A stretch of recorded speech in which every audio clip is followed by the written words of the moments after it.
Wabarakatuh, selamat sore pemirsa TVRI dimanapun Anda berada. Apa kabar Anda hari ini? Kami hadir di Anda untuk mengajak Anda berbincang-bincang seputar persoalan menarik untuk kita bahas bersama. Hari ini kita akan membahas sesuatu yang sungguh menarik. Dan ini mungkin Anda ataupun Anda memiliki anak atau keluarga yang hobi ataupun memiliki kemampuan dalam membaca Al-Quran dengan baik, Qori ataupun Qori'ah. Kita bahas terkait bagaimana persiapan MTQ Provinsi Kalimantan Barat yang ke-32 di Kabupaten Anam.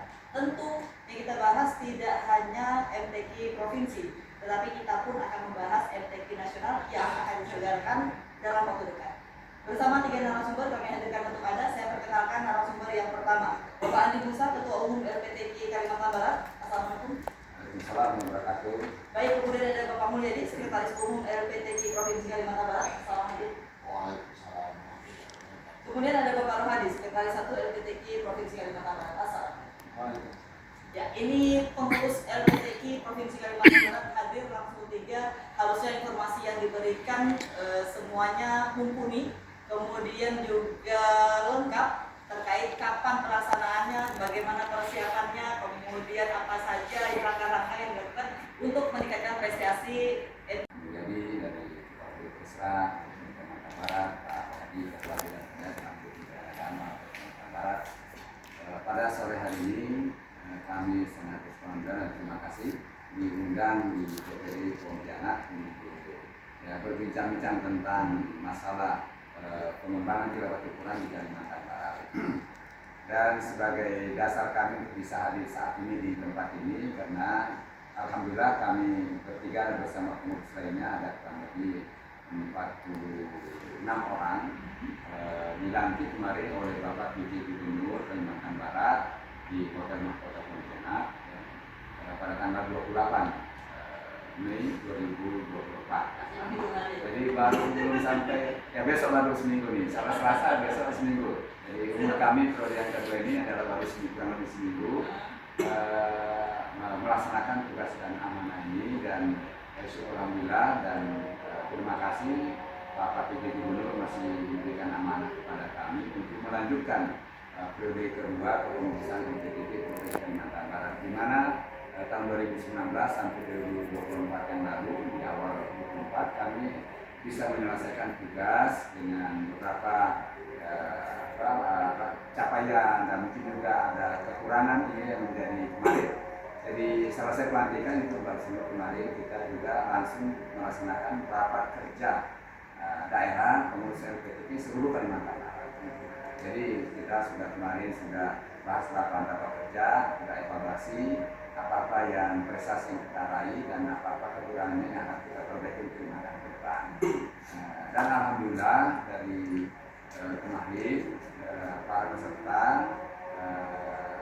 memberikan masukan dan pembahasan ada 2 hal yang mendasar dan strategis menurut saya yang diputuskan kemarin. Yang pertama adalah membuka kembali bahwa MTQ Provinsi Kalimantan Barat tetap dilaksanakan setiap tahun. Sedangkan kabupaten kota itu menyesuaikan dengan kondisi anggaran masing-masing.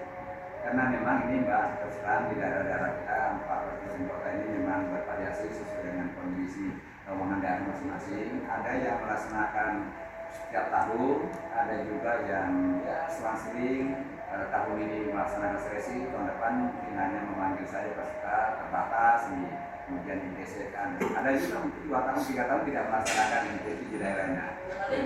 Tapi tetap di 3 provinsi dan ikut. Jadi artinya kondisi ini kita kemarin disepakati untuk tetap provinsi melaksanakan tiap tahun sekali. Kenapa? Dampaknya adalah tiap tahun. Pertama,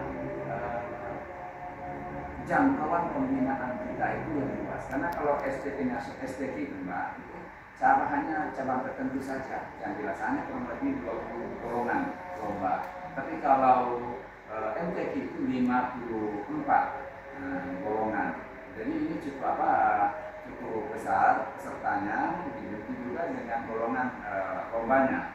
Sehingga anak-anak yang kita jangkau itu lebih besar. Sehingga itu manfaatnya dibandingkan juga kita bekerja bukan berarti kalau tiap tahun gantian itu tidak bekerja, karena tahun berikutnya juga namanya STK nasional tetap juga bekerja, capek juga. Kenapa nggak sekali saja MTQ yang memang cabang lombanya lebih banyak dibandingkan STK nasional. Jadi itu pertimbangannya sebagai, sehingga tetap dipertahankan MTQ di tingkat provinsi utama sekali. Terus yang kedua, yang selama ini juga menjadi krusial selama kami 5 tahun yang lalu, itu adalah masalah peserta. Nah ini kan memang kondisi daerah kita ini masing-masing berbeda nih Mbak. Ada yang memang kelebihan peserta, ada yang sangat minim pesertanya. Potensi daerah masing-masing. Ya, sehingga memang mau tak mau yang lebih ini harus rela melepaskan anak-anaknya untuk di daerah yang minus peserta. Hanya tentunya memang dia harus memprioritaskan di daerahnya, akan MTQ mana yang terbaik ya pertahankan, yang lain mungkin ini dilepaskan. Tetapi selama ini memang ada problem, artinya apa? Kadang-kadang ini mungkin kurang pembinaan, kurang penegasan, kurang disentuh, sehingga anak-anak peserta kita yang bebas mencari pindah kemana-mana. Mungkin tahun ini ikut di Pontianak, nanti tahun depan ikut di Mempawa, ikut di Sintang, ikut di mana-mana. Bahkan kadang-kadang dia 1 tahun itu bisa pindah-pindah. Ini tahun ini dalam bulan ini misalnya cari pengalaman atau cari juga peluang. Nah, karena nanti dia bilang kalau di satu daerah belum tentu bisa kerja di situ. Nah, maka dia pindah kemana itu dan itu. Nah, jangan repotnya kalau nanti sama-sama juara 1 di tingkat kabupaten atau bentar. Ini yang jadi konflik. Jadi akhirnya kemarin disepakati kita buatkan draftnya dan dibahas. Alhamdulillah kemarin dibahas, disepakati, kita buat ada namanya peraturan mutasi peserta MTQ tingkat provinsi Kalimantan Barat.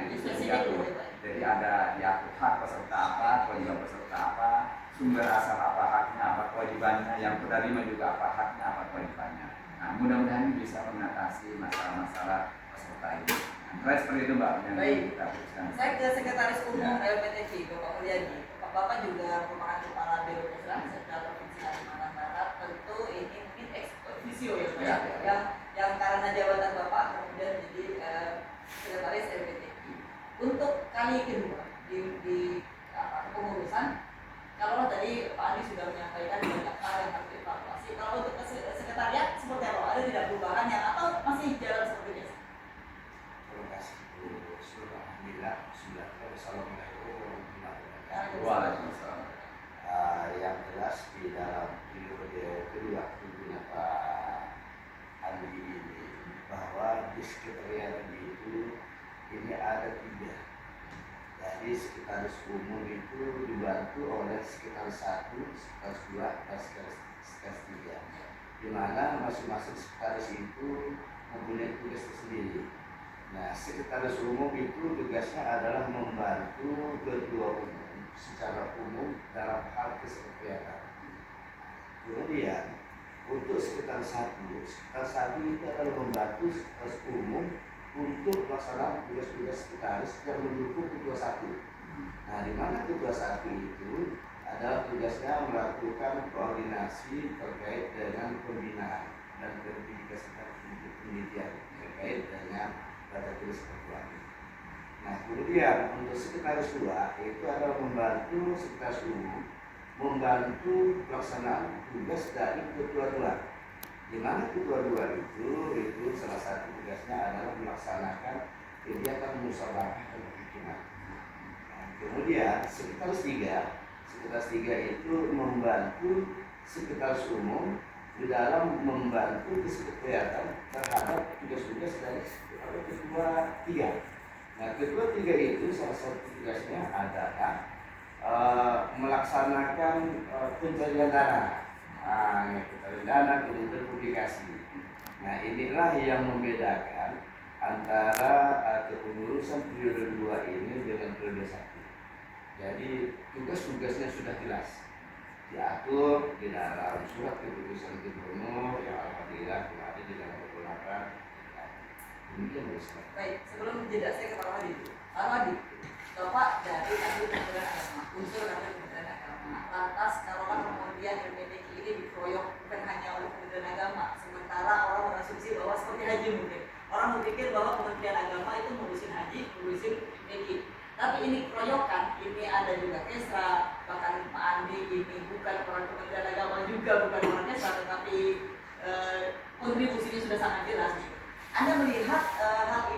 baik tidak untuk maju PP?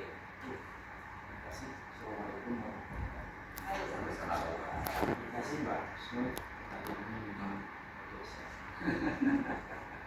Kami ini bagikan apa ya? Tritunggal yang selama kita kali memang selama kepemimpinan Pak Anies yang dirasakan Pak menjadi luar biasa ya kerjasamanya. Pak Anies selalu mencari orang pembinaan. Pak Anies selalu mencari orang pembinaan. Beliau memang saya katakan saya tidak memuji tapi mengapresiasi langkah-langkah yang dilakukan. Jadi 5 tahun kemarin lalu 5 kali kita saya punya harapan besar pada beliau dan komisi ini yang isinya ini yang 5 tahun luar biasa.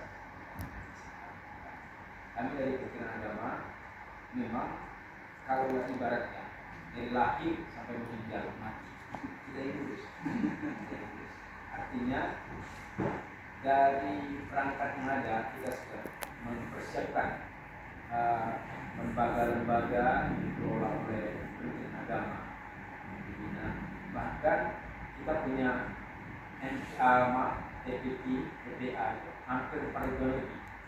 Kemudian kita juga punya NIU, sekretariat 10 agama kita, baik PNS, non PNS atau PDIK, hampir 1.362 orang. Dan itu kita SK-kan minimal ada 3 atau sampai 4 lembaga atau TPQ yang dibinanya. Artinya dari 1 TPQ saja, katakan 20 kalikan 1.000 lebih dari depan dan kader-kader. Dan itulah nantinya yang akan mengisi atau perlombaan dari yang diselenggarakan oleh LPTJ berupa. Baik, kita akan bahas lebih lanjut terkait bagaimana persiapan yang dilakukan untuk menyongsong MTQ nasional dan juga provinsi. Bisa jadi berikut tetap bersama kami, sejajar kami.